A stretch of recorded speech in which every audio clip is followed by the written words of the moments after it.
In the spirit of community, we acknowledge that this event is taking place on the ancestral and present homeland of the Northern Pomo. We recognize, honor, and respect these nations as the traditional stewards of the lands and water on which the Ukiah campus is now present. As a community, we acknowledge this legacy. We recognize that Mendocino College has benefited and continues to benefit from the use of this land. Consistent with our values, we will work to strengthen our relationship with Native peoples. By offering this land acknowledgement, we recognize, support, and advocate for their sovereignty, and will work to hold Mendocino College more accountable to the educational needs of Indigenous people. Okay, so we have 4 fabulous panelists from all over our district today. So Sal Martinez is joining us from the coast, from Manchester and Point Arena, and Buffy Schmidt, probably came the shortest distance to join us today, is teaching Northern Pomo at Ukiah High School. And Anthony Steele is joining us out from Lake County, where he is a cultural educator. And Haley Want, I think, gets the longest distance prize, joining us from Covelo, where she teaches Yuki at Round Valley High School. And so without further ado, Sal? Yeah. To you. So, I'm going to share screen so people can see.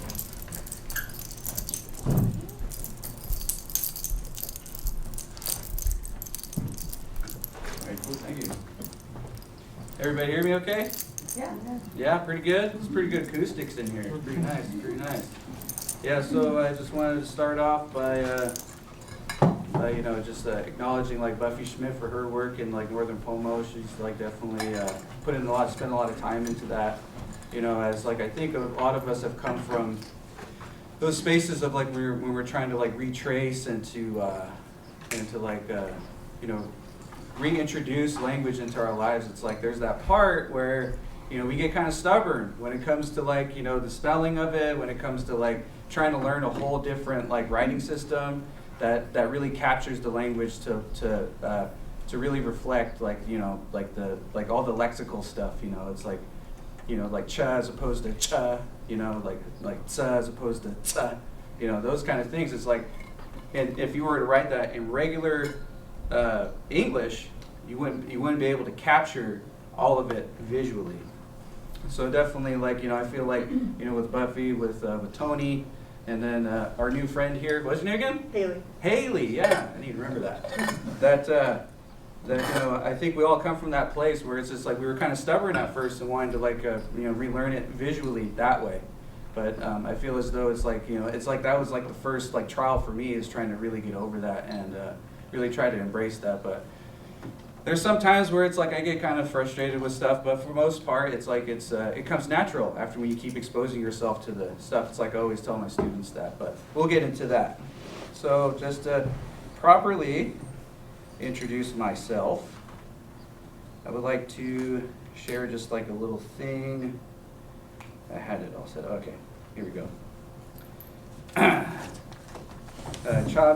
Chame Maya, Doche Esal Martinez, Bolkama ke Akoyo, Padaho da Poda Achao, Hornerina Papelcha Chayadulai e Napo, Trustee Ea, Salvador Martinez Domel, Mi Sawayo Michoacanque and Mutuki Milchao, Stephanie Martinez Totel, Padaho da Poda Mutuchao, Besta Yahui Ea Koyo, Men Yahui Ea Maya Kedi Chanu Chanonke.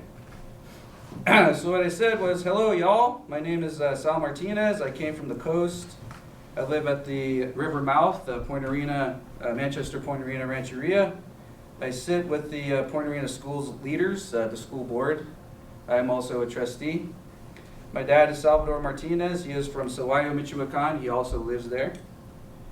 My mom is Stephanie Martinez. She lives at the river mouth, Manchester Point Arena Rancheria. I am thankful to come today. Thus, I am thankful I will talk good words to you. And, or talk good words for you. So like, what was it? And two, like, I served as a council member for 4 years on for my tribe, the Manchester Banapome Indians, as secretary. And I am a, what do you call it, amateur linguist, tribal historian, and a lover of grass game. Anybody know what grass game is? Indians know. No. Oh. Indians know There that. was a test. Indians know that. Yeah. Anybody know grass game? No, nobody. Tell us. Holy, no, I ain't gonna tell you. No. It's really hard to explain, and it's something that I would have to show you, but we're not here for that though. But yeah, no, it's a really fun game and stuff. But yeah, maybe another time.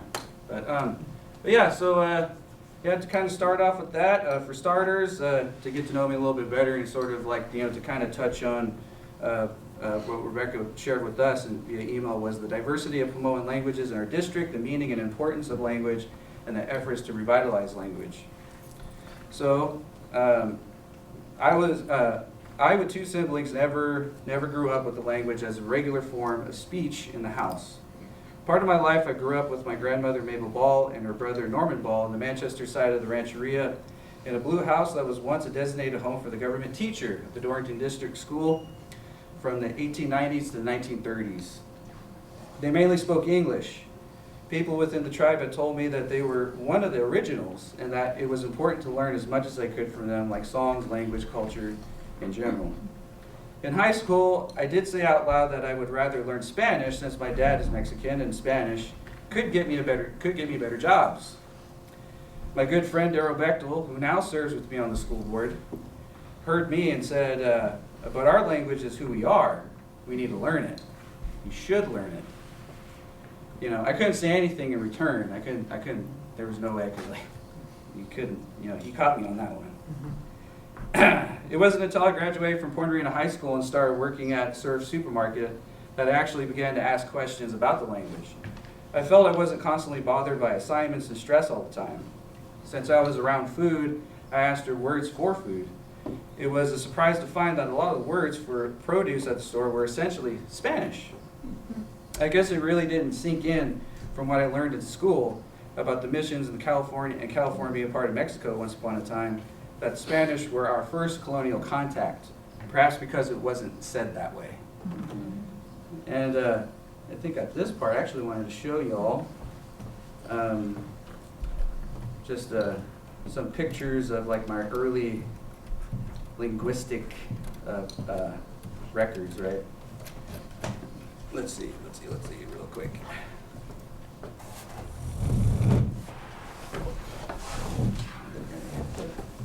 This way. Just hit the slide so y'all can see that better, right? Yeah, so you can see that better. So this is like my, I don't know if you guys can see. Yeah, you guys can see that okay? Kind of? Sort of? No. Lights. You could be a doctor, Sal. All right. Yeah, I know. There's sometimes where I look at it and I'm like, yeah, no, I like how it is now. But yeah, just to kind of show you, this was pretty much like my first attempt at trying to record language. And do you have any volunteers as to who can try to read that? Wahid. Let's see, for apple. Anybody can read apple? What's the word for apple? Blocked. Is blocked? Yeah. Let's see. Oh, yeah. Got it. Oh, let me let's see. A participant has enabled closed captioning. Who cares? Okay. And can you see that now? Apple? One more. Papal. Yeah, apple. Okay. Apple. Yeah. What's another guess? What's another guess? Manzana. How, right? How about strawberry? Anybody read strawberry? Mamu. Mamu? Yeah. Ooh. Could be. It could be. How about for grapes? Can anybody read that one? Mamja. Yeah. Okay, then we're just going to go with the sacred four, okay? So, anybody can read berries? Anybody read berries? It's under. Yeah, so for apple, at first I thought I heard it as apple, but it's actually apal, right? Which obviously is derivative of English. Don't know how that happened. Because a lot of times I think like in other, and depending on who you were talking to during those times, say like in the early 1960s, 1970s, that sometimes they would interchange between saying a word that was derivative of English or the word derivative of Spanish. They would like switch back and forth. You would want. So you'd say either manzana or apple. Yeah. So for strawberry, yeah, I guess I didn't. And that's like I guess like at some point, I don't know what it is, but like our family at some point dropped the L sound. It's actually supposed to be mamul. That's overwhelmingly a historical, that's historical use of the word or how the word was said. So like mamul as opposed to mamul. But yeah. And then you have grapes, which is, somebody said it right, and it was bamtu. Yeah, it is bamtu. Mm-hmm. And then berries, that's titamo. So, interesting thing is like that specifically is coast Central Pomo, and I'm kind of going off of like what I'm being here. But just to kind of touch on that real quick, the titamo is actually a coast central variant, which was borrowed from northern Pomo, which is titimi. So you have titamo, which is coast central, titimi, which is northern Pomo. Coast Valley Central, how they say blackberry is, what was it? Oh man, I thought I had it. But it's different. I'll get back to you on this. So yeah, just to kind of show you that this is like my early attempts at trying to like write it. I mean, if you didn't know, like, you know, you probably would try to guess, it's like, is that a huh or is that a sho? Is that a ah? Because you know, us are like our English way of understanding things is like we understand a o as sometimes it's a o, sometimes it's a ah, you know. But yeah, so just you know, kind of show you guys that as to like my early stuff. So after leaving home for 8 years, soul searching, getting married, having kids, exposing myself to contemporary Native philosophy, art, poetry, fiction, and nonfiction, and California Indian history on my own, and then coming back home, I came across the Ethnogeography of the Pomo and Neighboring Indians by Samuel A. Barrett, an old book on mainly Pomoan place names that was digitized and opened to the public after its copyright expired.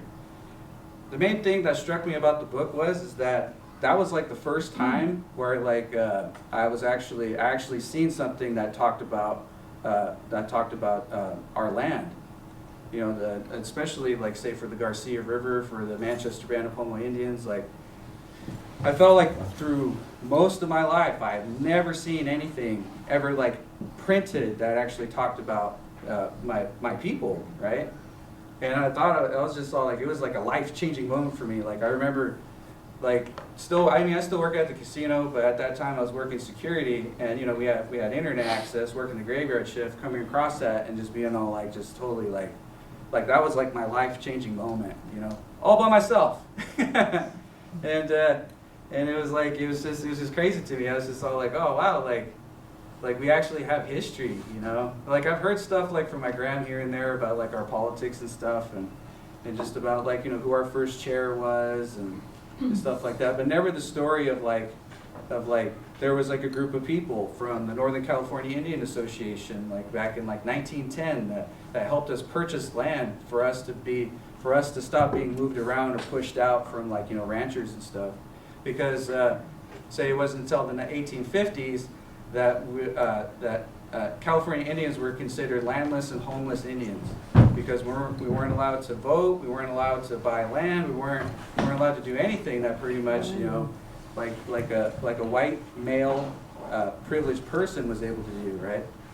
And so like, and then California had their own law where it was like the 1850 Act for the Government and Protection of California Indians that pretty much allowed for the taking of Indian children from their families, only under certain conditions, like that if the man decided, like, you know, I want to take this child because I feel as though that like, you know, they could be doing better, that they would have to ask permission of the parents to take them, and if the parents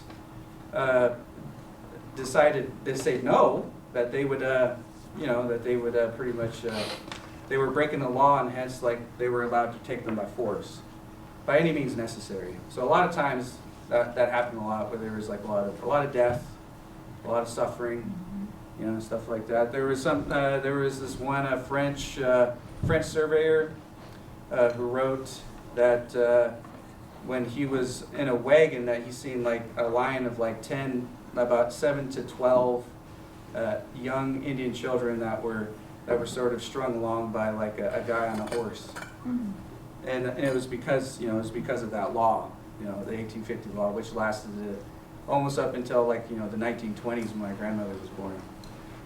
So yeah, so that was like, so, you know, to kind of like, you know, touch on that a bit, because, you know, that also had a huge impact on like our language, and even like language continuation within the families, and even like self-determination and stuff like that. So, but there was like this whole thing where like the university decided, or that a lot of their books ended up getting their copyrights were terminated, so they would copy them and put them online in places, you know. And that was like one of the results of that. You know, you could look like, I think you could look up like a bunch of stuff now, but so that's been like pretty much my journey with that. And then I discovered, and this is just like the what do you call it,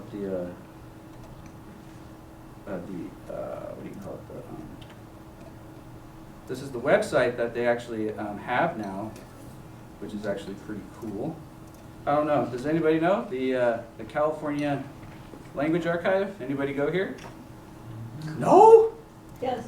Everybody should be going there. Oh man, if we're all in this room, we all should know California Language Archive. So when it first came out, it didn't look like this. It looked kind of rough, but it definitely looks better now. Like, as you can see here, you have Essie Parish. I think you can see it better, right? A new share?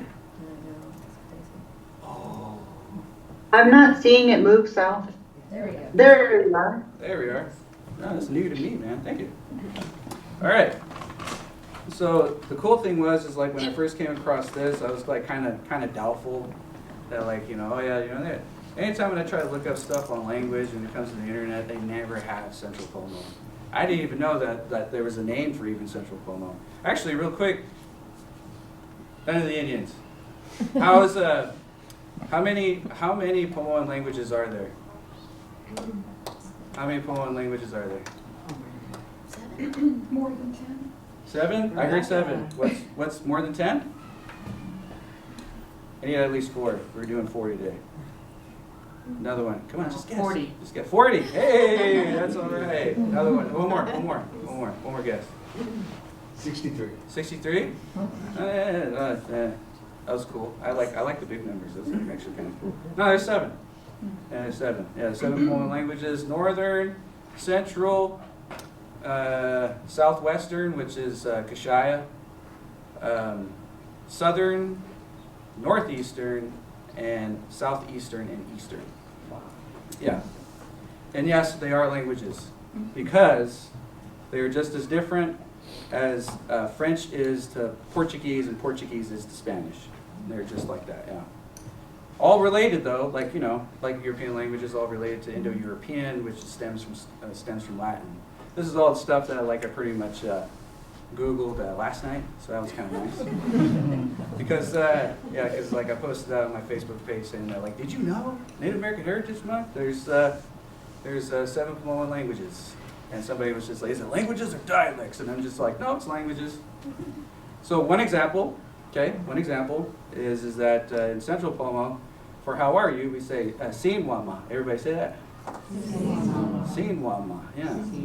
Holy, sound real. Sound real. And then in Kashaya, they say He'en Ma'iwa. He'en Ma'iwa. That means how are you? Same thing. Why? Don't know why. You know, we're like, why do our parents move on and keep moving on, and or like why do we like move from one place to another? Why do we do that? Don't know.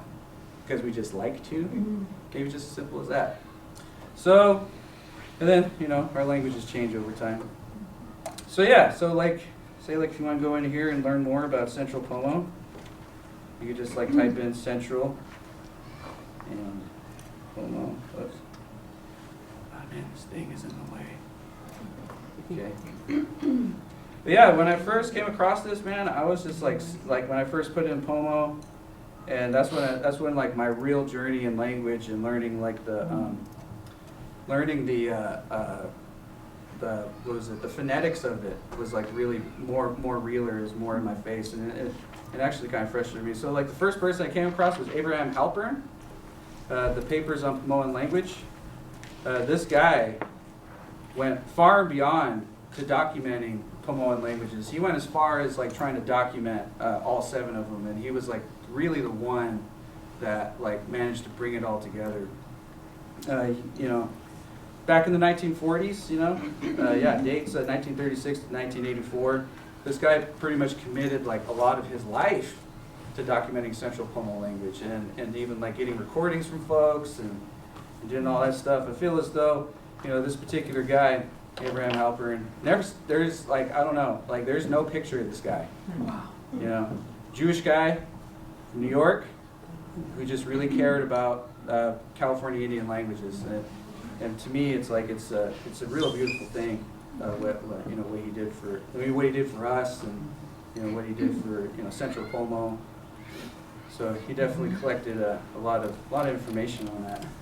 So here's his collection, memorandums and survey of the Pomo language. But I feel like for me, it's like the meat of it would be his notebooks. And his notebooks are like right around here. And I kind of want you guys to see like his handwriting, There. which is fun. And yeah, let's just go into this one. Yeah, let's look at Kashaya and Southern Pomo. Yeah, here we go. So let's see. I can like. Oh, wow. Yeah, we're gonna get into it very. Yeah, so here we go. So you can kind of see his handwriting, right? It is. It could be like, if you don't like. It's so interesting to me because, you know, I forgot to mention earlier too that I also host Central Pomo text groups, and this is like what we pretty much do. And I pretty much task y'all to try and read the text to the best of your abilities, and I'm simply there to pretty much guide you, all right? Because in an ever more visual world, our languages, and on top of that going into like the future, as we go further into the future, it's like, you know, we're either losing speakers or we don't have them. Say for my particular community, we don't have speakers, like fluent, like, I don't know, whatever like classification that they have for them, but like high functioning speakers, so we don't have that. So since we're pretty much going in that direction, that we also need to adapt to the visual world. And this kind of stuff, like, let's see if I can't zoom in. Can I zoom in? Can I? No? Why not? Let me see. The bottom there? Yeah, that's what I was thinking. Yeah, oh wait, it's hiding. Let me see. There we go. On my end, because I have this bar here, it's kind of in the way. Okay. Oh, there we go. Whoa. Now we can see better. Say like for the first word there for rock. Anybody want to give that a try? Yes, you do. I see somebody shaking it, but you do. Just give it. Yeah. Cabeye. Yeah. So this little marker here, you can see my mouse, right? Yeah. So that little, so this little scratch right here, that's actually representative of a glottal stop. And glottal stop is like a question mark without a dot under it. And then this obviously is an E with the accent, which the E is like what means that the pitch goes up. And then you got the Y there, and the E and the I means it goes E. So Latin, you know, vowels, I, E, O, U. That's what they pretty much use. So this is APA, Americanist Phonetic Alphabet. Yeah. Yeah, good stuff. Yeah, but whoever was reading that, yeah, pretty good try. All right. So just to kind of show you that, his handwriting, pretty much that was something that that I first came in touch with, and I was just totally blown away by it. It was something that I've never seen before, never even heard of, and trying to remember. Let's see, let's go to. Let's not go there. Let's see. Let's go to. Go here, and then go to. Let's see. Let me move this far out of the way. Dude, it's like bars and stuff like that. I was just like, let's see. Go into my little. Aunt Del Bechtel's calling me, so I need to silence that language speaker. Yeah, very good. Halpern. So say let's see, this was like the first one that I really came in contact with, which, and then I put in a lot of effort into trying to retype, by trying to type out his handwritten stuff. Took me took me a while. I don't know, I don't even have it on a calendar or anything. I was just I just want to get this stuff done. So this was, let's see, Notebook 21. So let's pull that up too. Let's see, Notebook 21. And then keep this going. Let's just go directly to the file so we can switch back and forth. Click here, click there. Move that out of the way. Move that out of the way. Okay.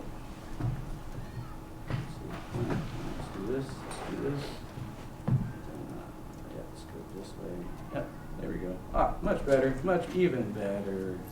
All right.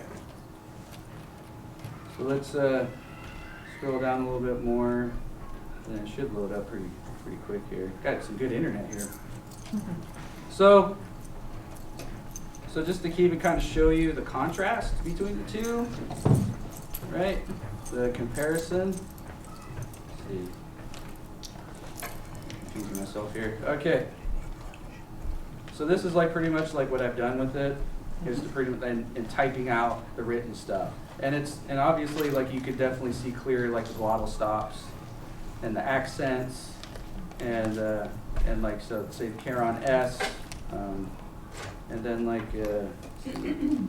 say switching over here, so it's way clearer, so much clearer. And this took me a long time to kind of learn, because and I definitely want to give a shout out to Dr. Alex Walker, non-Indian, married to his wife of 20 plus years, from Dry Creek. He studied Southern Pomo language for 20 plus years, and wrote a book on it, and he's definitely bona fide and knows his stuff. But he definitely helped me he guided me a lot through Halpern's orthography and his handwriting. He's pretty familiar with it. It's so funny because it's say for, you can see my mouse, where say for this kind of stuff, for us older readers, we see this as a B, right? Like a cursive B. Mm-hmm. But say for one student in particular that I'm thinking of, my good buddy Jake. He comes from a younger generation where it's they're not learning cursive, right? So when we were first doing this, he would try to read that. He's like, is that a la? Is that a what? Or is that a little sound or something? Or is that a L? And I'm just like, oh no, that's a B. He's just like, that's a B, and I'm like, yeah, it's a cursive B. And he's just all like, oh, he was just I thought that was interesting first encountering that. Of I was just like, oh yeah, I was like, you guys never learned cursive when you were going to school, huh? And he goes no, I don't think so, not that much. And I'm just like, oh, okay. So that's why it's even important too, to be able to rewrite this stuff, so that it can move on to the next generation, But yeah, so this is what I've done for quite a bit of time now, and sharing it with my students. We try to meet every Sunday, but lately we've been trying to reschedule to a Friday, but because life because of life, you know, it's like sometimes it's like, you know, you just don't have time for it, or sometimes you gotta go to a birthday party, sometimes you gotta even like say like go to like a tournament, or you know, I even tell my students that sometimes, you know, it's like even though language is important, life is more important. You know, you being able to go to work, you being able to like, you know, provide for your family. You know, if there's like a schedule change, don't feel bad. You know, if we miss class, you know, don't feel bad. Because like that's the one thing that our ancestors would have never wanted for us is to feel bad. You know, they literally sacrificed everything, you know, everything for us just to live, just for us to breathe. You know, they wouldn't want us to like, you know, feel sad all the time that like, oh, like, you know, you don't know your language, that's okay. Because you know what's important is you're providing for your family and you're living good. That's all that matters, you know. But of course to us, you know, like, you know, who want to keep, you know, tradition, who want to keep language, you know, it's something that like, you know, we're struggling to try to piece together. And I guess like I kind of like wanted to conclude with that of like when it comes to like language and stuff is that you know, Native people, you know, whatever you see, like when you come to like the big times, when you go to the powwow, when you go to like a Native arts thing, whatever, it's not like, it's like, yes, that is who we are, but at the same time, it's what is left. You know what I'm saying? Is what is left. And what we're trying to like hold on to, all right? We're trying to hold on to things that what is left. And that, and also trying to like say build on top of like what we lost, okay? And say for language, that's definitely like a huge thing for us in trying to like wanting to try to rebuild that relationship with our identity, and even like our familial identities of like say like for what was it like knowing the differences between like say coast central language and valley central language, and I know like say like even in Indian communities like there's even some like confusion about that, about like, you know, about just knowing that there are 7 languages. There was one guy, I remember we were talking about that, and he was saying that like, oh, I thought it was like all the same. And I'm like, no. When you actually look at the data, hear the recordings, you're just like, they are not the same. They're just not the same. And I'm just gonna say this. Southeastern, man, y'all are just on your own boat. You know, that's like I look through that stuff and I'm just like, man, it's crazy. Like I don't know how you could get kata for me an old lady, but then in our language kata means naked. So so it's fun stuff, right? But yeah, you know, it's like even our communities, you know, we're still learning. You know, we're still learning about ourselves. You know, we're still soul searching, I think. To better understanding like our languages, you know, and that's something that like we need to have patience for ourselves. And then even too, it's like say like, you know, for folks who don't know much about Native people, it's like any Native person, I'm gonna say this too, any Native person that you see, don't automatically assume that they know stuff. Okay, they're just as normal as you are. They know as much as you do. Just appreciate that, you know, just look at it that way. Already somebody messaged me saying that like, hey, somebody asked me to share something about our language, and I know for a fact that they don't know much about it. And I'm just all like, well, like what's it for? They're like, oh, it's for school. I was like, just tell them like where are they at? And it was like Potter Valley. I was just like, oh yeah, call Buffy. Call Buffy, man. She'll come and she'll come and handle that. It's cool. It's all right. It's Northern Pomo, you know. And then she was just all like, oh, well, okay. She was like, I think I just didn't know what to do because it's like they just kind of automatically assume that I know stuff. And I'm just all like, yeah. And sometimes you got to be honest with them. But then I understand too that it could be very embarrassing. So do not embarrass people. You know, as teachers, you know, how many teachers we got in here? How many teachers we got in here? Don't embarrass people. Don't embarrass people. Okay, like, you know. You'll know over time like what people know and what people don't know. You'll know over time, you know. And then too, it's just like, you know, it just shows too is like, you know, there's a lot of things we don't know about each other. Even though we're around each other probably a lot of times, we don't know much. We don't know much at the same time. So yeah. With that, you know, I want to say thank you thank you for allowing me to come and speak, and I hope that my story and like my experience with Central Pomo language has has given you some ideas as to give you some glimpse as to how to treat people, I guess. and with that, mul e hum. That's all I have to say about that. Oh. Yeah. Oh, thank you so. Do you have questions in the chat there? No, it's just ongoing.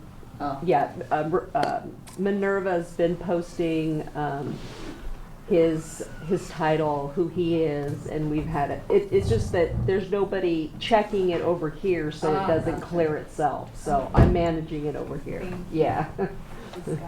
She's got it. Should have known. Ready? All right. Thank you so much, Sal. That was amazing. It was a hard act to follow, I'd say. Mihim, everyone. Mata Amita, Mato, Ana, Shabaldano, Potma Keana, Noyo Keana, Yokeo Keana, Ami A. Thomas Campbell Sr. Na, Shabaldano, Potma Na, Noyo Ke Mona, Amate Christine Hamilton Na, Yokeo Ke Mana. My name is Buffy Schmidt, and I gave you my Indian name, but I'm not going to tell you what that means. And I'm from Sherwood Valley and Noyo and Yokeo. And my dad is from Sherwood and Noyo, and my mom is from Yokeo. That is a formal introduction, and I've been able to teach that to all my students at the high school there. Not day one, but we're learning, and it's amazing to be able to share that with my students. And I just want to talk briefly and honor everyone the rest of the time here about my beginning with my language. About 8 years ago, before my mom passed away, she was in her late 60s. She became sick, and so she would, just being an older person, retired, she would call relatives, and so whenever she called me up, which is almost daily, we talk about, history. We talk about the things that she knows and trying to pass it on to me, her only daughter. And one of those things was language. She was the Northern Pomo language teacher and Central Pomo language teacher at the Head Start program in Pinoleville, which is here in Ukiah, and the land that we're on right now, Yomobida territory. And we talked about other things too, but mainly about language. And it just was synchronicity that I became the teacher here at the Ukiah Unified School District. And so after she passed away, I received all her belongings. She was a basket weaver, so I had all her sticks, I had all her papers, I had a lot of her regalia, just a lot of different things that she did. And so I have her notes, and I'm looking through those and just trying to learn my language more. And the more that I learned my language, I felt empowered. I felt more than I was before. I felt, I guess more closer to my ancestors. It was an amazing feeling. And I kept that to myself because it was so powerful. I felt so good. And then when my son and I, and my son here, and our family moved to our reservation in Willits, we started to clean up our sacred dance circle that was very close to us, and nobody had been using it, so we decided to start cleaning that up. And we'd go out there, and I'd invite tribal members to come out there and help us. And we started cleaning it, me and the only people that showed up was my son and my granddaughter, and then we just take our rakes and our shovels and just try and clear a place for us to have a smooth dance floor. And then we did that a couple of Sundays, and then one Sunday we came out. Well, first there was these poles, like this. There was 10 of them in a circle, and they were donated from PG&E. They were these redwood poles. And when we went out there, they made a really nice circle, and it was beautiful. It was I can envision this really beautiful place where we can dance anytime we wanted to. We didn't have to have permission, because it was just right down the road from us. And so we went out there on a Sunday, did our job, and then came out on another Sunday, and 3 of the poles were missing. And we didn't know why. We just kind of looked and saw that somebody had pulled them out of the ground. But we kept doing what we were doing, trying to clear it and envisioning, you know, a nice dance circle for me and all our tribal members just to go and, you know, be in ceremony. And then the next Sunday, all the poles were gone. So it was shocking, and it was just, you know, something that just made me feel so angry, but also made me feel really sad too, that somebody would desecrate this sacred ceremonial place that had been standing there for 7 years prior to us moving there. So now it's been over 10 years. But you know, there's this circle made of these redwood poles that PG&E donated to us, and our tribal members put them in the ground, and there they were standing, and it was a beautiful sight. And then, you know, as soon as we started cleaning it up, somebody came and stole them. So, you know, that's equivalent to, you know, stealing the stained glass out of a church. You know, that's how it felt. And like I said, I felt so angry and hurt at the same time, and I thought, I don't know what this feeling is. Why am I so mad? It wasn't mine. Why am I so sad? I don't know if I want to punch something or if I want to cry. And then I decided there's probably only a word in Pomo, in my language, that can describe this feeling. So I prayed on it, prayed almost daily, trying to figure out how I can deal with this feeling. And then decided, you know, the person who did this, you know, had a reason. I don't know why they did this. I don't know who did this, but decided that I have to forgive them, because I can't hold this anger and this sadness inside of me, because then I'm just carrying around this baggage that I don't need. And then I decided to share my language, because I decided that the people around me needed to hear this language, because it was so powerful for me. And I decided that these people need the prayers as much as I did. So that was the start of me sharing it. But prior to that, I didn't share it. So I started, you know, providing the invocation, the opening prayer at our council meetings. Whereas, you know, before I didn't do that because, you know, like I said, the language was really personal to me. And just having that happen was just, you know, just a breaking off point for me to share this language with more and more people. And so when they asked me to, if I would consider being the teacher at the high school, at the time I presumed it was a part-time job, that I would be coming in as a consultant. I didn't realize that it was a full-time job, and that I would be an actual certificated teacher, because I'd been coming into classrooms for a long time, sharing basket weaving and sharing pomo plants and things like that. And so it was a real rude awakening for me, so to speak, a curse and a blessing, because there's a lot of things that go behind the scenes being a teacher. You know, I'm not just going in there sharing language and culture. There's been a lot of firsts. You know, this is it's been a leap of faith to be the teacher there. You know, I started working there at the end of, well, we were still in the pandemic because we were wearing masks, and I was using a microphone.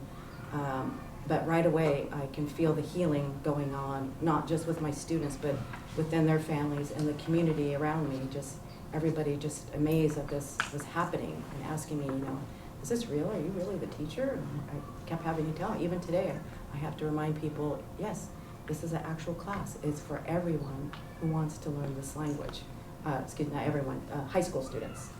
And so we've had, like I said, a lot of firsts. Last year, at the graduation commencement ceremony at the high school, a handful of my students that graduated were able to do a Northern Pomo prayer at the commencement ceremony, and there were a lot of elders in attendance saying like they never thought that would happen in their lifetime.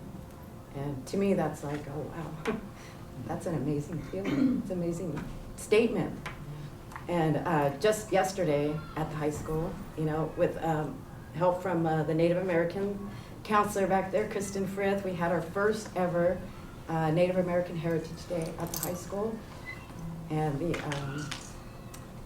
the president of the Native American Club, TJ, amazing kid, got up there and did the Northern Pomo prayer for everyone at the high school too, which was just amazing. He did a land acknowledgement, so this is another first for us here in the district. And it was, I don't know, I don't feel like nothing went wrong yesterday, Kristen. As exhausted as I was last night, and as sore as I was, my feet were killing me, because I must have taught, over 100 people how to basket weave. It was just all worth it.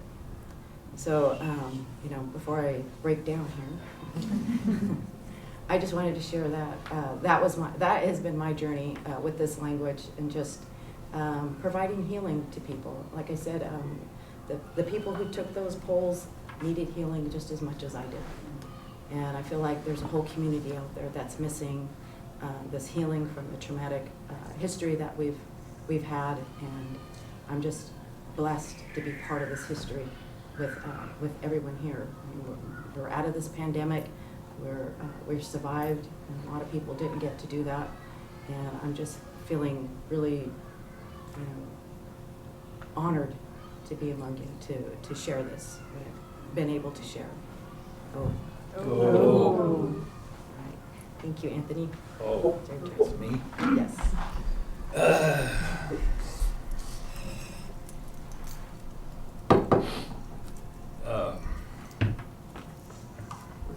Mai ukat kemsil hekate, wihinke, a koi buck, the shaya buck, yahake atamawi buck. Kete bodaisat, yokeo nemya, katui kashaya timat. Wima e mulashi nemya, wima she Palo Alto nemya. Katui wima she Missouri sat, kete Missouri sat. Wida ilem South Lombok, yehake Maui Modonbak. Muten hera haitunum muatia muten hera haitunu fadikya yahake. We mukutlai me haitunu fadikya. We mukutlai haitunu muatit with them.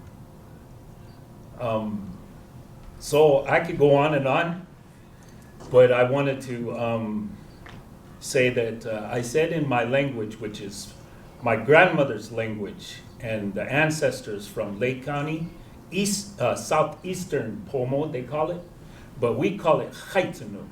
Haitunu in our language means the woodwards. And I'm married to Rose, who is from Ilem. I said that in my language. And she is also, that's her language as well. She's also from Ukiah. Ukiah, you say it. But I was born here in Ukiah. We were both born here in Ukiah. But I said in my language that I was raised in Kashaya. My grandfather, that's his people from Kashaya. And I also explained to you that my family's from Round Valley, and we're Achamawi.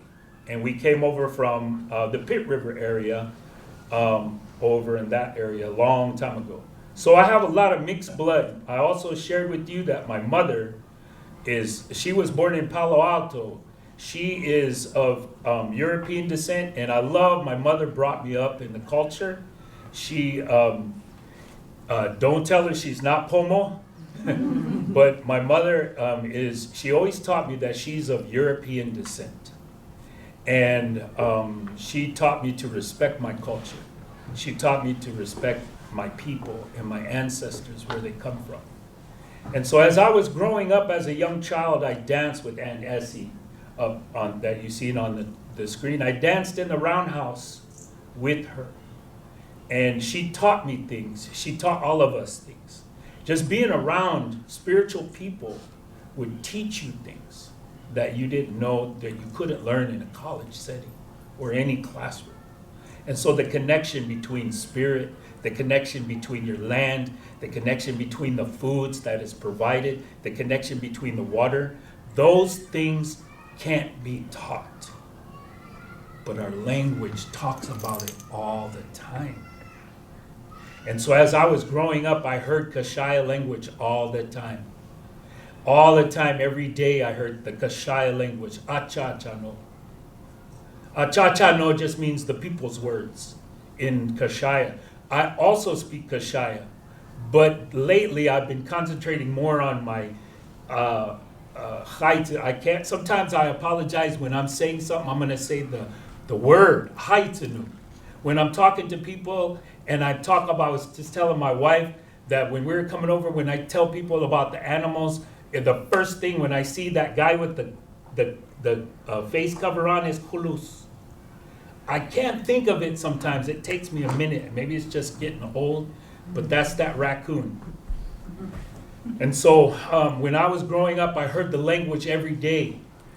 But in my household, where my grandmother and my grandfather were, they lived, that's where I lived. And my grandmother spoke Haitinu. She spoke a different language. And so when we would go to the store, she'd say, Sodoke labatin. Sodoke palachai labatin. And I was like, I understood what she meant. But as I was growing older in school, I would say that, and the elders in the Kashaya school would say, what language are you talking? Because my grandmother spoke a different language. And as I found out that a lot of our families spoke different languages, and when they intermarried, they learned 2 languages. And because in our way, wherever you move to and marry into, the man becomes the woman's people. And that's our way. And so I learned that my grandma spoke a different language. And in my early 18 and 20 years, when I went back to the res and I was with my grandmother, I heard her for the first time pray in her language, and she blessed me behind closed doors with nobody else. And I was able to hear the language from a fluent speaker in full, and that language from here, Lake County. And so as I grew up and I tried to be out there in the world and I tried to learn, guess what? I learned Spanish. I went to TJ when I was 20 years old, 19, 20 years old, 18 actually. Y yo hablo español. Yo hablo español mejor que los mexicanos. Yo tengo casi 35 años hablando español. Fue así, muy fácil para mí. Porque yo estuve en la calle y hablando, pidiendo la comida. It was very easy for me to learn Spanish. And then I realized when I went back to Grandma and she said, you're blessed to learn language. And someday, maybe you'll learn my language. And so when I talked to my auntie 2 weeks before she passed away from one of our families back in the 80s, the 2008, my auntie passed away from one of the first, what's the opioid that everybody's passing away from? Fentanyl. She was one of the first fentanyl poisonings in Santa Rosa from an elder. She's an elder, and they just gave her too much, and she didn't know how to take it. And so 2 weeks before that happened, though, I went and visited her, and I said, Auntie, I wanna fulfill Grandma's prayer. I want to fulfill Grandma's prayer, and I want to learn the language. And she said, I'll tell you where to go. If you want to learn that language, Grandma's language, you have to go to Lake County, and you have to talk to Bob Geary. Bob Geary's a spiritual man in Lake County, and he speaks that language. And so I said, okay. And I started going with some of my cousins from that have affiliation with Lake County and Point Arena and Kashaya. And his name is Elwood Smith. And we started traveling to the big head dances and the sacred dances and the ceremonies up there in Lake County. And then one day we went to one of the roundhouses that on Elam, and I was able to speak with this man. And I knew right off the bat, not only are we relatives, but I knew that we were close already. I could feel it in my spirit. And we began to, travel together. I had a dance group, and I actually became the Kabe. If you remember that word, that means the rock. The rock. And in our language, in our ceremonies, the Kabe is the one that holds the rhythm. The ho, ho, ho, ho, ho, ho. That guy holds the rhythm for the singers and the dancers. And I became that.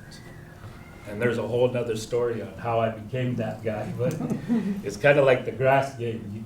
It's not right now. But that's a different story. But so I began to want to learn the language. But it didn't become easy. It wasn't easy right off the bat. Because there's only 2 speakers that know anything in Southeastern that I know of. There may be more out there. I don't know where they're at. I only know of 2, and one don't like me. So, and my auntie. And so I began to just have an open mind and learn. And I understand, because I told you I kind of rattled off some Spanish. I've never had a class. I've never been to a college. I've never taken a class. I never bought a book. Everything I've learned from Spanish, I'm fluent. I've learned out in the streets. I've learned from people interacting and learning a word a day and imitating how they say it. So that's all I need is those materials. And when I looked at that Mashinsky and I looked at all those marks and everything, I said, oh my gosh, I can't learn this. It looked like spaghetti. I can't make that. What do you do? How do you do that? I needed a help from a linguist. And that's what that's designed for, by the way, so that we become dependent when we're learning our language on that. And whoever learns that. So we're still dependent on others to learn our language. Now, I'm a fighter. I'm not going to adapt to all those marks. I'm going to learn how they wrote it, what they meant, the I'm going to learn it, but I'm not going to write it that way. I'm going to write it the way I want to write it, the way I understand it when I look at it. And my students, they can write it any way they want, however they understand it. And tsunu, for example, I write it T-S-N-U, tsunu. But if somebody else wants to write double O, or they want to put whatever, like they can do whatever they want. It's how you understand it. So when you want to learn a language, this is one of my rules. You're only allowed 14,000 mistakes a day. And if you say it to a point where I have to say,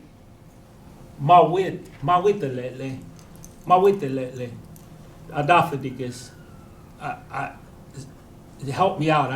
I don't understand. I don't understand what you're saying. I don't know what you're saying.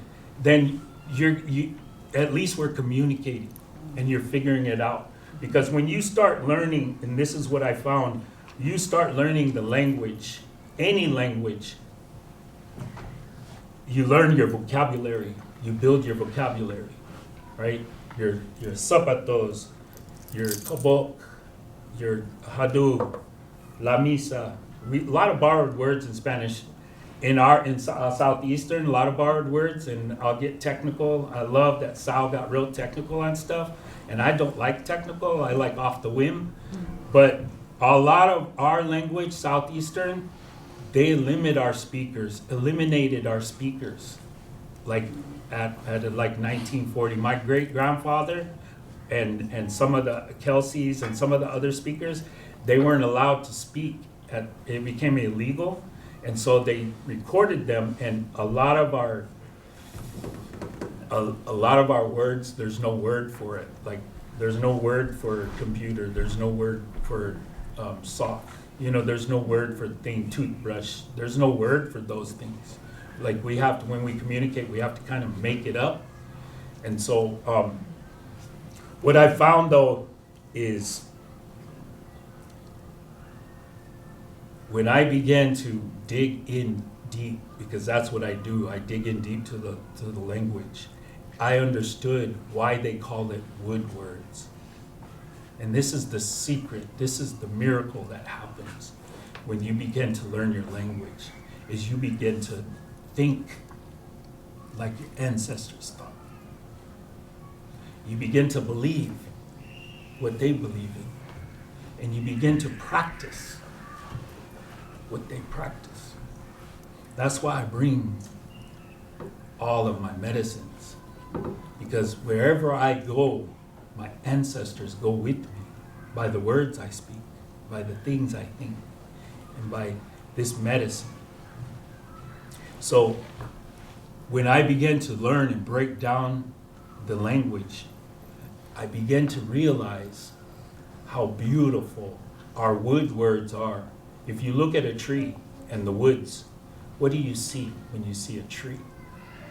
You see the ground that it's in, then you see a big trunk, then you see some branches, then you see smaller branches, and then even smaller branches, and then you see leaves that may be even falling this time of year. Then you see acorns, or you see nuts, or you see berries, or whatever you see. And then you see the birds flying on it. You see a connection. The wind, everything. It all comes together. It all is in relation to each other. In our language, the words are them. And when you understand that principle in Haiti, in Southeastern, I can't speak for all the other languages. I can't even speak for Spanish or English. But in Haitian, when you know what tzit is, tzit, kit, sikit, then it means something. Tzit means something. Kit means something else. Kit, when you put them together, it means totally something else. And then you could put something else. And then it's something else. And the teacher didn't teach me that. That's what I learned from the spirits of my ancestors when I began eating the acorn mush from where we're from, processing the acorn mush, the basket weaving, the water, eating the fish, traveling. I began to understand that little by little. That's how powerful our language is. Our language is like its own ancestor. And what I learned, and I know I want to hear from our speaker from one of my homes. I want to share. Actually, I just lost my train of thought. Trying to be respectful.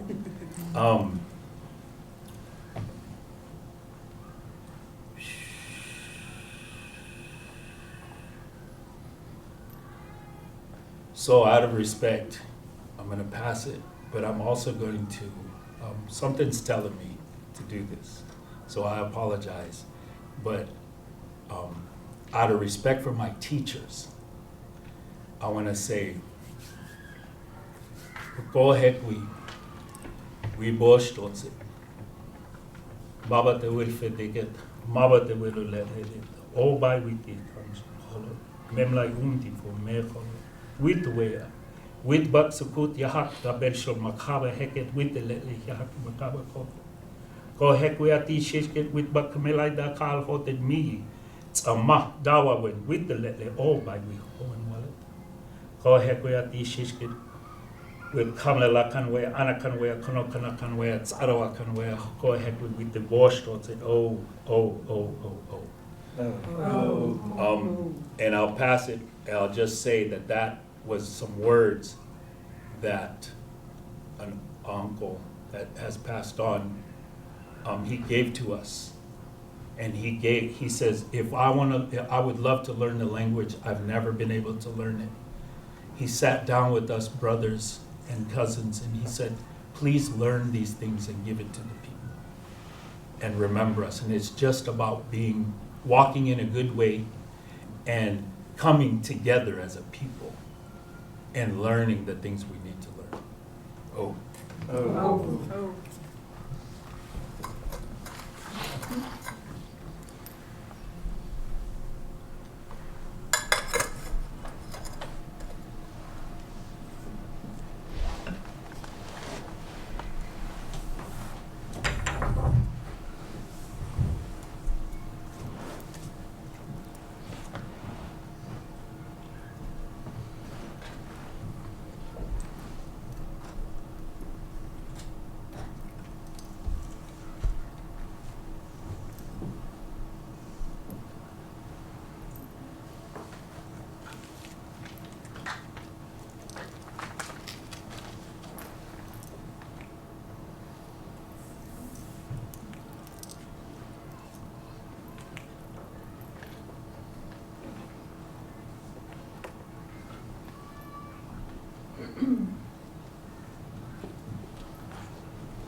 It's fine. No, it's not too important.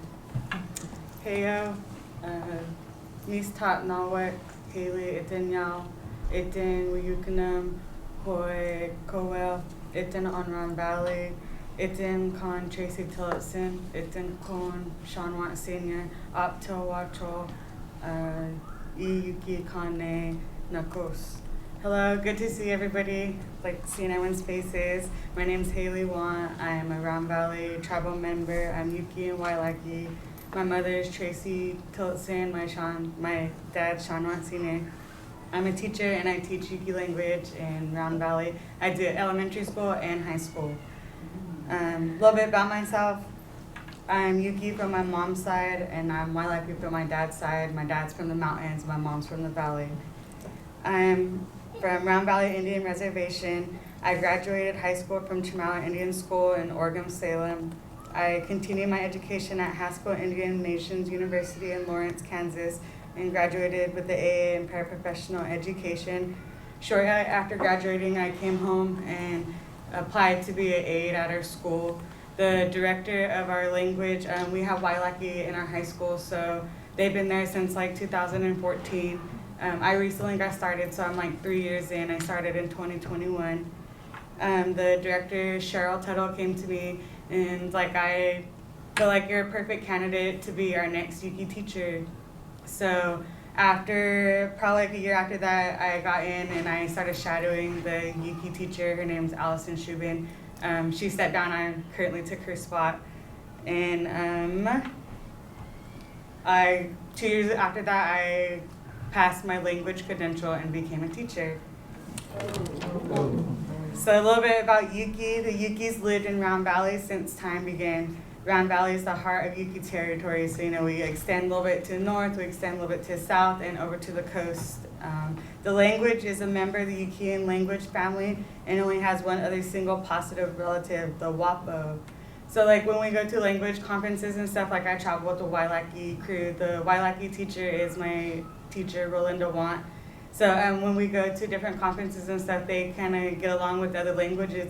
They share similarities, but nobody's similar to Yuki, so I never get that. Get that from any other tribe, so that's kind of a downer. They have 3 different types. There's Yuki proper, Huchnam, and Coast Yuki. They have nearly identical grammar and differ mainly in terms of their phonology and lexicon.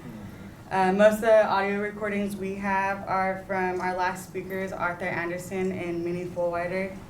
Sad to say there are no first language speakers left. I'm currently still learning our language. I'm nowhere near fluent and I'm still learning a lot. I'm still kind of at the beginning stages. I meet with the linguist, Justin Spence. He's from UC Davis. We meet about once every week, 2 weeks if we're busy. We go to tournaments. We analyze and discuss our language, materials, and information to create vocabulary for our class. Revitalizing the Yuki language has been a dream for our tribe since as early as the 1970s. We had a group of tribal members who tried documenting curriculum and recorded the language.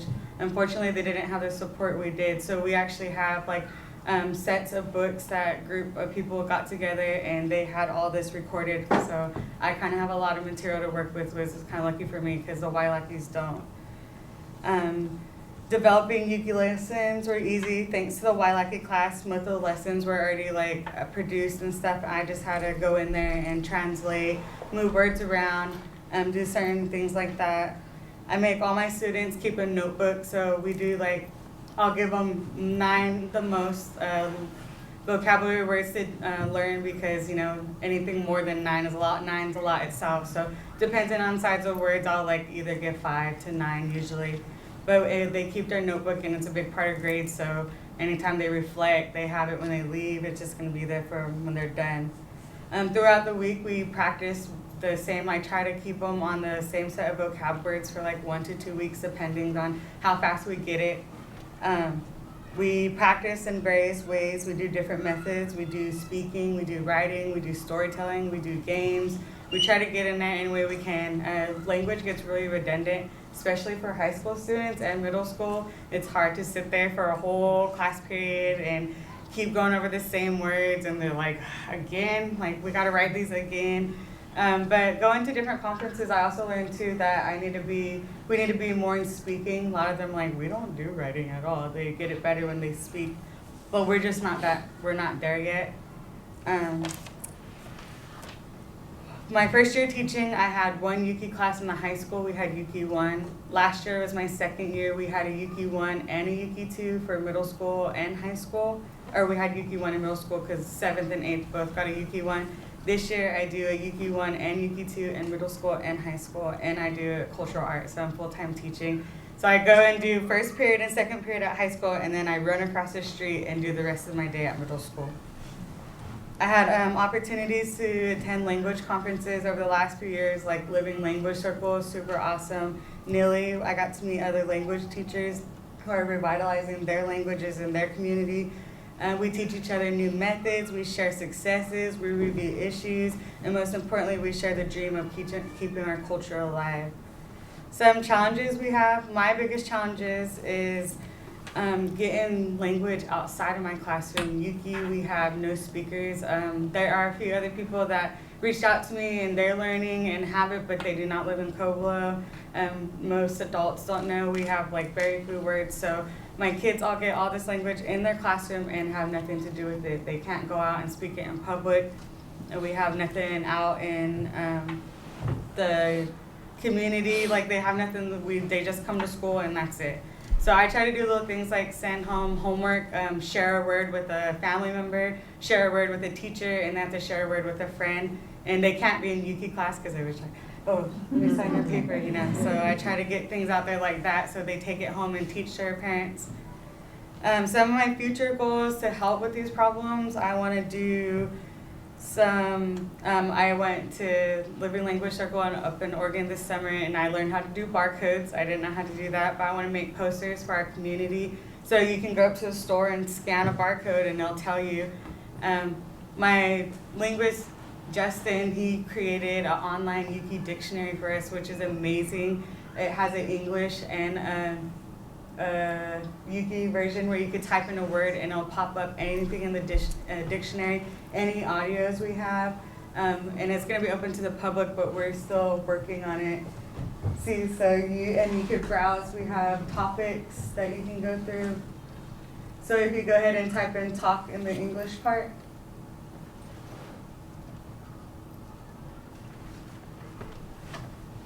It'll pop up what it has. You can click on show entry and he has put everything in there that we have, and you can go to audio examples and it'll show a list of every audio we have for that. And you can go ahead and click on here. So I get a lot of help with that, and we're still working on releasing it. It's still a prototype. We still have some bugs. Some things are not under the right words and stuff, but we have a lot of things coming for our community. My kids have tremendous potential and no opportunity to use their language skills. I know we're at the beginning of our language journey and there's a lot more still to come. So, you know, like I'm waiting for it to be out there and going through all these things, waiting for us to be bigger and hearing it outside in public, but we're still getting it. You know, like obviously this is our first wave of kids. My first group I taught are only juniors and seniors this year. So we also do prayers at our ceremonies. We do middle school. We do prayers at a big time. We try to take our kids to language conferences as well, but there isn't any for our children right now. So I know one coming up is like the Indian Ed one, the Wailaki goes to. But my dream is to have a language bowl where we can get together and bring our kids and they can compete. We all have the same words and we can get together and have them compete against each other and feel good about learning their language, you know.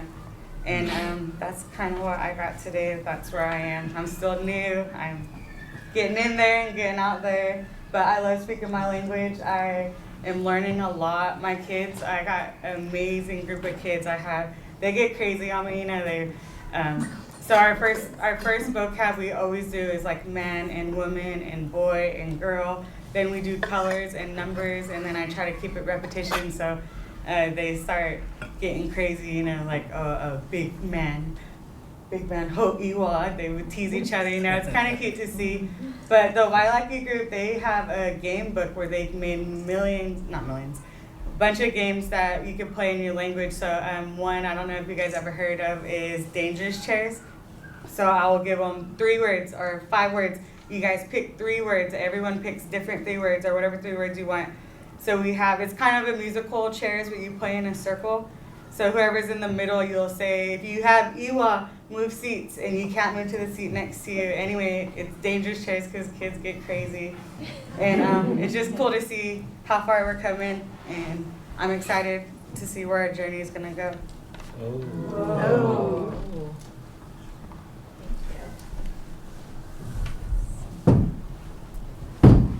Thank you to all of our presenters. It's so inspiring, the work that you're all doing. Do we have any questions on Zoom? Or Just lots of thank yous, and we're blessed to have you here, and thank you to all of you for being here. Thank you to our allies, because you know, a lot of the things we're doing today is because we have allies who encourage and support. I wouldn't be in the Ukiah Unified School District if we didn't have encouragement and support of wanting us to heal and from this traumatic, all the trauma that we've had, and it's just ongoing. I mean, I'm trying to stop the trauma in my family, but that doesn't mean that it's over, because my children can still hold that trauma as well. I mean, it doesn't mean just because I'm not, you know, drinking and doing drugs, and I'm trying to revitalize all my culture, my basket weaving, my indigenous food, medicines, and language. That doesn't mean that that's going to carry on to my children and my grandchildren, but I hope that it will. It's going to take a long time, because, you know, even though that our history is not very long, that America has been colonized and we've assimilated to what we are today. That hasn't happened in a long period of time. It's actually been a very short period of time. We still have a lot of healing to do, and I'm just really appreciative of all the allies that we have in the community. It wasn't always like that. It was definitely, you know, really hard when I was growing up in the 70s. A long time ago. Comment from Anthony Billy.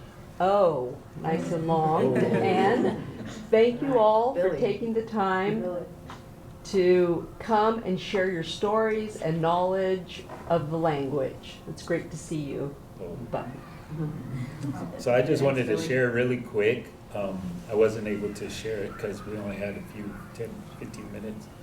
But when language learners and speakers, and especially in this era, can talk for a long time about language. And there's so much to say. And so a medicine man, when I was beginning that journey, this journey of learning the language, a medicine person from Wisconsin shared with me, actually it was Addie Lim too, he came to a ceremony and we were sitting out watching the water and the sun was going down over Mount Kanokatai. And he shared with me, he says, you know, you're on your journey to learn your language. And he shared with me some ideas on how to do that spiritually.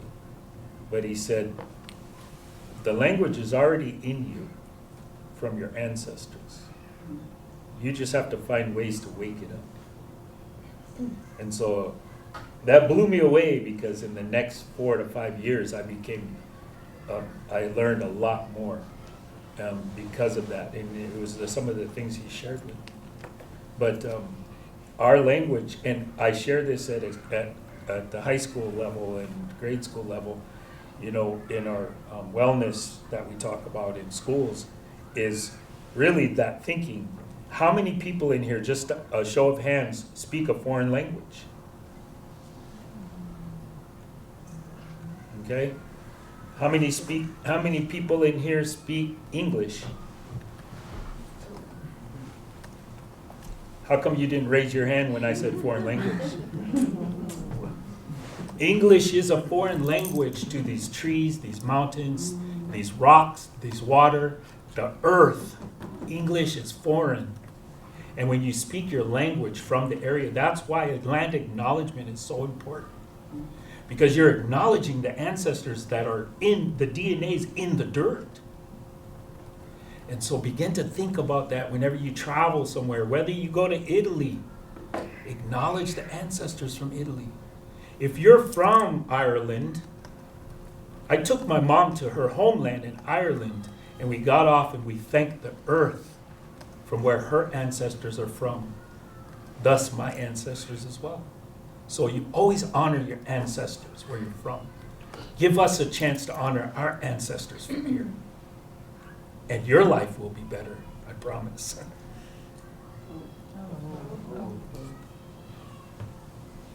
Yeah, no questions, huh? I got a question. It's Very kind of- good. It's kind of for everybody, but I just want to know, maybe in a couple short words for you guys, what you guys think is the main reason or the most important reason why natives should learn their language, or anybody, but natives in general, because I'm writing a paper about it, like the reasons why Native American people should learn their language. And what do you guys think? I know you guys kind of already explained it, like in your whole presentation, right? But maybe just a short word to take away for me to remember, and for everybody else. Well, it's Identity. Identity. Identity is part of who you are. It's where you're from.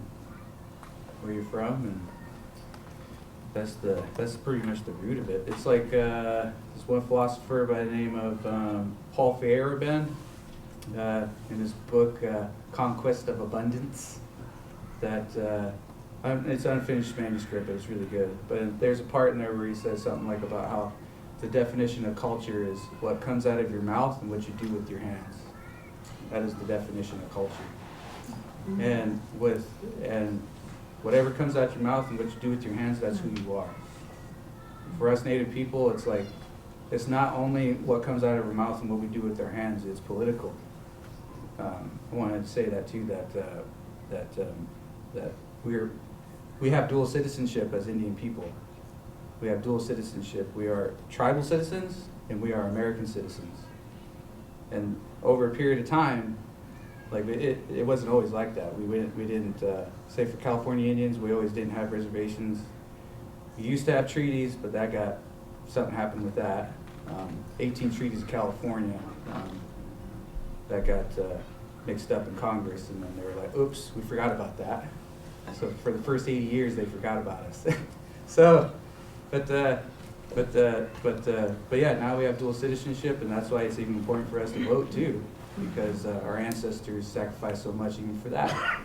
You know, for us to vote as tribal citizens and as American citizens. So, yeah, but the root of it, man, is your identity, who you are. That's why it's important. I feel like too, a lot of it is like Buffy was stressing is healing. So like my valley is hurting really bad right now. We had 2 murders in like 2 weeks in our youth. They were under 18 and one got shot and one got beat to death. So our valley is hurting. We don't have prayers. We don't have language. I think a lot of it is the loss of identity, you know? So I think language is just the beginning of helping our Absolutely. people get back to being healed and where we need to be. Absolutely. And even to take it a little deeper than that, is our culture, like Sal had mentioned in the beginning, like you see a big time and you hear those songs. You know, and you hear those songs a lot, and you travel to different places, you hear songs. Those are actually in our language. And so when you begin to understand the language in those songs, you begin to understand where that song came from. Some songs that are sung in Lake County are in Wintu or Wailaki. They're not necessarily in Pomo, but you begin to understand that. And then you begin to understand that we're not actually Pomo.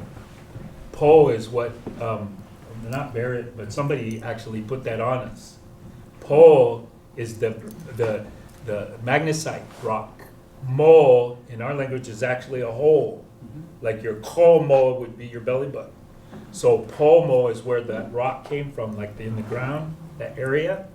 So instead of calling each of our villages, you know, Habenapo, Elem Salklo, they began to Kashaya, Winabakiyatma. Instead of remembering all those little villages, they said, let's just call them Pomo. They'll accept it. After years, they'll accept that their name's Pomo. So now you got people tattooing Pomo, and that's not who we are. Pomo is what an anthropologist began to call us. We're from our villages. That's why everyone here began to introduce themselves in their language from where they're from, where their ancestors are from. Nobody in here said Pomo. I didn't hear Pomo. Did you hear Pomo? Not a one. Hell no. Yeah, because our language doesn't, there's no word in our language that has Pomo, unless you're talking about the magnesite being in a hole. Then you would say Pomo.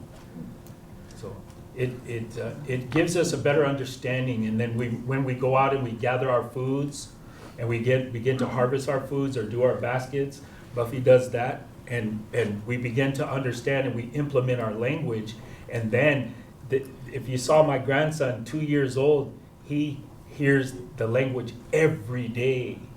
That's my little, I practice on him. Kumki holo, he'll say. He's beginning to say everything I say. That's revitalizing languages with the young ones, Their brains are, your guys' younger people we're not so, like, real pure. Young ones are closer to Creator than anything. And that's said in our language. To understand that is to live that. Yeah, is there any more questions? Well, I want to answer Brandon's question too. Yes, go for it, I didn't go get a for it. chance. I would say revitalizing my language makes me feel whole. Makes me feel like more of a complete person. Whereas before, maybe I was trying to fill a hole, fill a void, but now I feel more whole as a woman and as a person. Oh. Thank you, guys. Good luck with your paper. Yeah. Should be taking notes. I was thinking that too. Anybody remember the word for blackberry? I just remember. Titsiko. Dang, see, that's what I'm saying. Like, Titsiko for that southeastern. bro, not even, not for us, man. What was it? Anybody remember though? Right, it was titamo.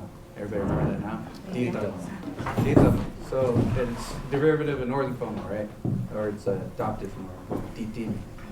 So that's co-central Pomo, right? I'm just not remembering this. Co-central Pomo. But in Valley Central Pomo, they say Huskuntu. Everybody say that? Huskuntu. Yeah, that is Valley Central Pomo. Why did that happen? Don't know why. Sometimes there's just some things with the language too. It's like where you're just all like, how did that happen? Or you start thinking like, why did that happen? It's just sometimes you just gotta accept it for what it is, and just kind of go with it. You know, but yeah, cool stuff. Some of the old elders over in Lake County, they mentioned that there was a secret kind of upper echelon language, and the runners, because a long time ago we didn't have like internet or even cell phones back in the 1700s. Yeah, and not even the mail. And so we'd have runners, and our runners would travel from one village to the next and letting people know if there's something going on.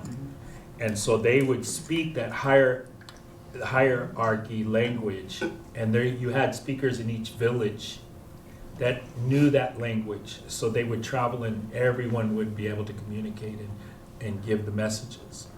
What would happen if one of those were passed on?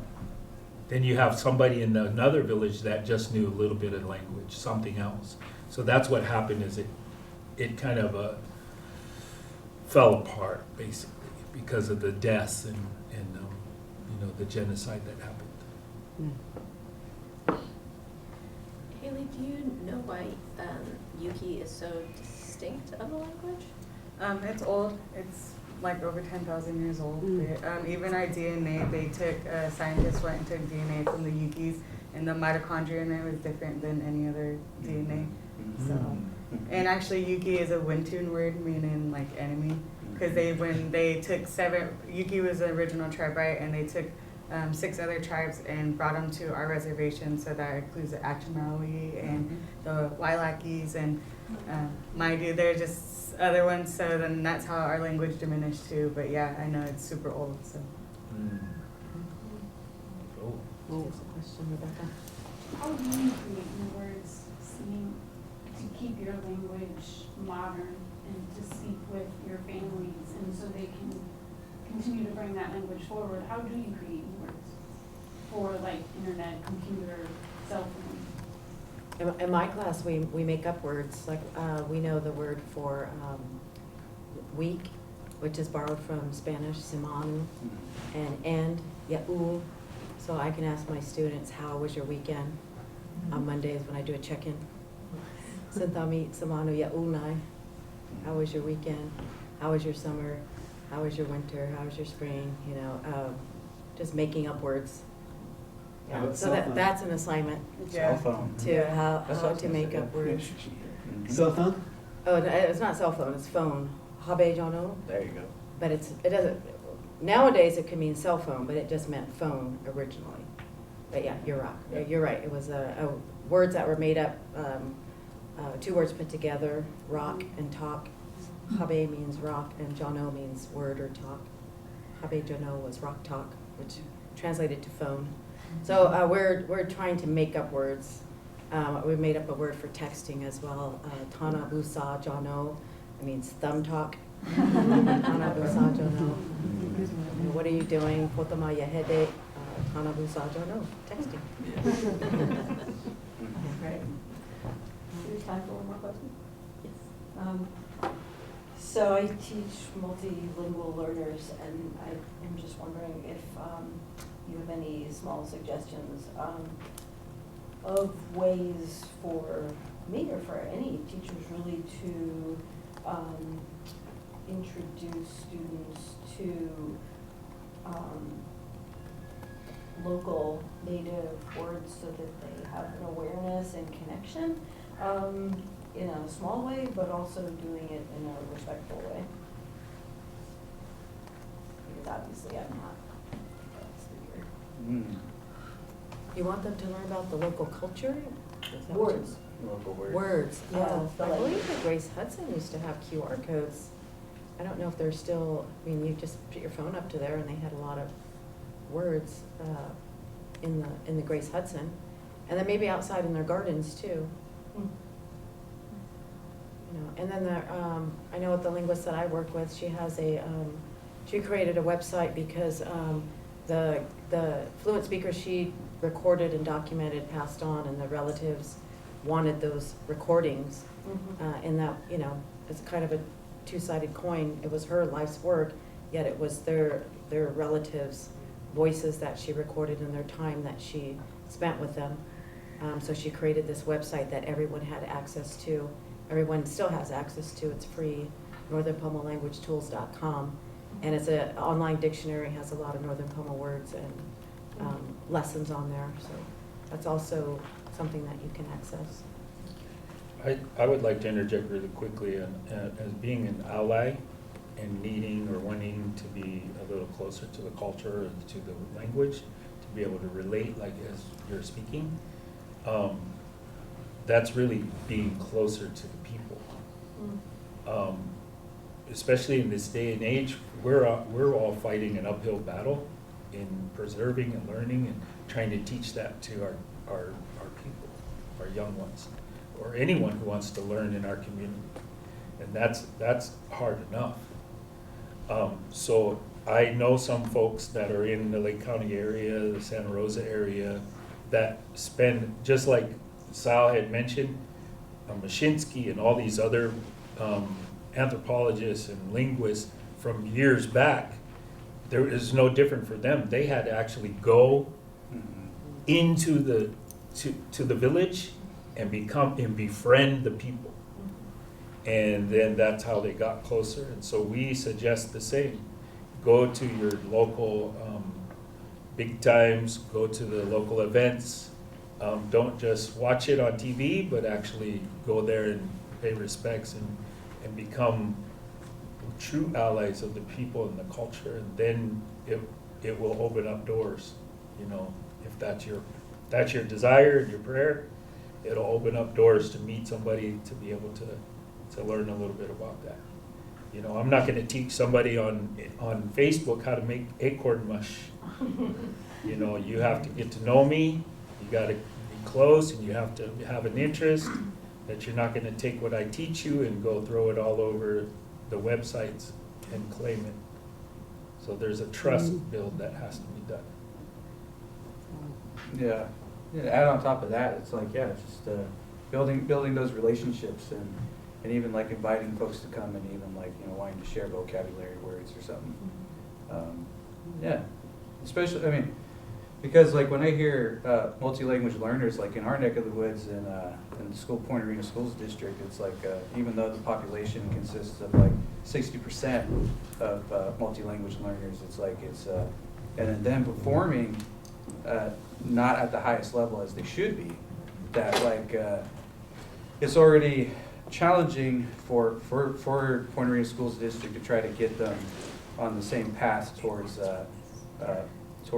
being like fluent in English, and also even trying to teach them how to even like read and write in their own language, in their home language, and it's like that's even another challenge for them too. So, but to kind of mix it in, like yeah, I would say, you know, just get in touch with a local person. And also let the language like know what your language is. I think like if it's like say like you're in this area, it's like kind of like a border town between like it's like a border thing between like northern Como and central Como. So it's so know that too, that localization is important of like when it comes to language. Well, I think that we're Hand up over here real quick. One of the pieces of language and culture that I think that we pick up from our parents when we're very young are the songs that we sing to babies. Are there cultural songs that you know for your communities and for your tribes? Yes. Yes, there are. Are those things that you'd be willing to share more about? Yeah, to my babies and my grandchildren. As far as like you know, Graham, that I think I've only heard her ever like say like baby talk. Baby talk, which she was like every time when she'd like see like say like my niece or something, I remember she would go like he's like oh chechen chach. It's like baby talk. Yeah. But other than that, no, I never heard of her. Yeah, that's right. Yeah, it's like little cutie. But like, but yeah, other than that, no songs like she ever really sang to them. You know, like babies. I never heard her ever sing like that. But yeah. So just to reiterate that, I didn't want to be rude or anything, but I come across that way sometimes, but in a nice way.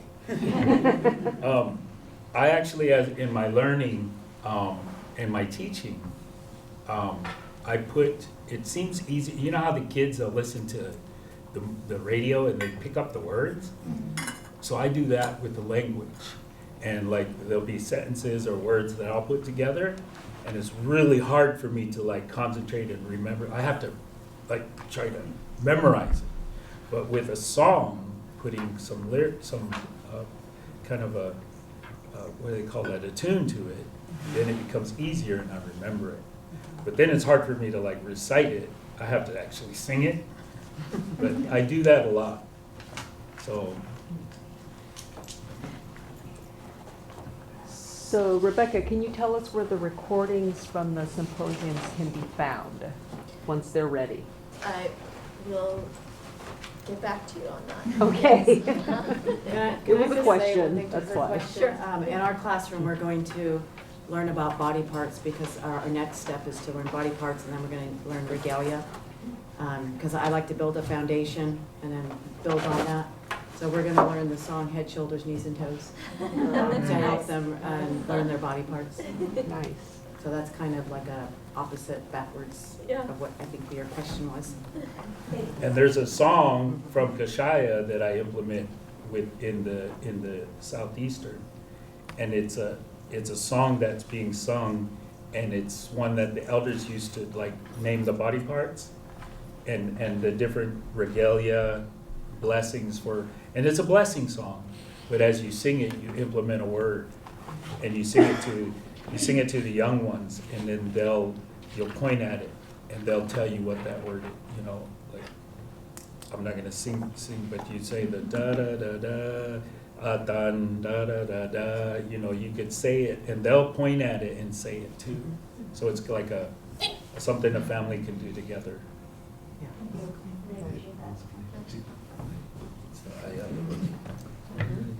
Well, a final thanks to our wonderful panel for sharing all this. Oh. Yeah, and have a wonderful weekend, everyone. Thank you all. Thank you for being coming. Thank you for coming.